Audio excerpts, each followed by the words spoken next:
আসসালামু আলাইকুম আম্মা জানরা। এরা তো ভিডিও বানাচ্ছে নাকি? কলই কলই হ্যাঁ আপনারা তো আইজুল ভাই হেলাল ভাই সম্পর্কে সবাই এটা কলই কি এখন আছে দেশে? আম্মা জান বড়টা কিন্তু ওই ধরে রাখে আর কাজ কর হ্যাঁ তো আমি কি বলেছি যে আম্মা জান এটা ধরেন হ্যাঁ তা না তাই যে গোলাম ভাইকে বাড়ি কিন্তু একটা ঐতিহ্য হচ্ছে এই যে কলই এখন পাওয়া যায় আর এই গ্রামের মানুষ কলই বাটে।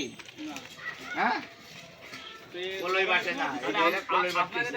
আমাদের ভোট আর কিছু নেই না বর্ষা কিছু নেই, দানের শীষের পক্ষে। আপনারা তো বিগত দিনে দানের শীষের সাথে ছিলেন, আগামীতেও থাকবেন। সেটাই আমরা এবার নতুন বাংলাদেশ করতে চাচ্ছি।